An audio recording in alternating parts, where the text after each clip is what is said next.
திமுக ஆட்சிக்கு வந்தால் பணி நியமனம் செய்யப்படுவோம் என்று அறிவித்துவிட்டு 3 ஆண்டுகளுக்கு மேலாகியும் இதுவரை ஒரே ஒரு பட்டதாரி ஆசிரியர்கள் கூட திமுக அரசு பணியில் அமர்த்தவில்லை என்பதுதான் ஆசிரியர்களின் வேதனையாக இருக்கிறது. பட்டதாரி ஆசிரியர்களாக பணியாற்றுவதற்கு தேவையான அனைத்து தேர்வுகளையும் தேர்ச்சி பெற்று பணி வாய்ப்புக்காக காத்திருக்கக்கூடிய தங்களுக்கு திமுக அரசால் பணி வழங்கவில்லை என்றால் தங்கள் அனைவரையும் கருணை கொலை செய்து விடுங்கள் என்று ஒரு ஆசிரியை கண்ணீர் மல்க வேதனை தெரிவித்திருக்கக்கூடிய அவல நிலைக்கு தற்போது அனைத்து விதமான பட்டதாரி ஆசிரியர்களும் இடைநிலை ஆசிரியர்களும் தள்ளப்பட்டிருப்பதாக அவர்கள் இந்த போராட்டத்தின் போது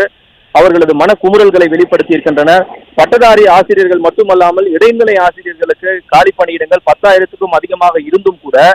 1,500 காலி பணியிடங்களுக்கு மட்டும் எழுத்துத் தேர்வை நடத்திவிட்டு இதுவரை அந்த எழுத்துத் தேர்வு நடந்ததற்கான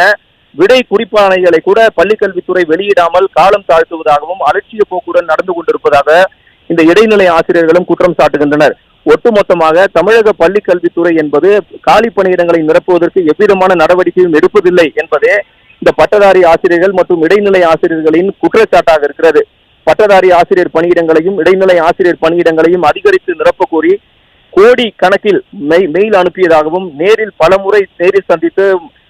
தமிழக முதலமைச்சர், துணை முதலமைச்சர், பள்ளிக்கல்வித்துறை அமைச்சர் என அனைவரையும் பார்த்து சந்தித்து மனு அளித்தும் ஒரு முறை கூட தங்களது கோரிக்கைகளை நிறைவேற்ற இந்த ஆளும் ஸ்டாலின் அரசு நடவடிக்கை எடுக்கவில்லை என்பதுதான் ஒட்டுமொத்த பட்டதாரி ஆசிரியர்கள் மற்றும் இடைநிலை ஆசிரியர்களின் குற்றச்சாட்டாக இருக்கிறது. தமிழகம் முழுவதும் 10,000க்கும் அதிகமான இடைநிலை ஆசிரியர் பணியிடங்கள், 7,000க்கும் அதிகமான பட்டதாரி ஆசிரியர் பணியிடங்களை காலியாக வைத்துக் கொண்டு எப்படி பள்ளி கல்வித்துறை இயங்குகிறது என்ற ஒரு சந்தேகம் தங்களுக்கு இருப்பதாகவும் இதே நிலை தொடர்ந்தால் மாணவர்களின் கற்றல் திறல் என்பது கடுமையாக பாதித்துவிடும் என்பது இந்த இடைநிலை மற்றும் பட்டதாரி ஆசிரியர்களின் குற்றச்சாட்டாக இருக்கிறது.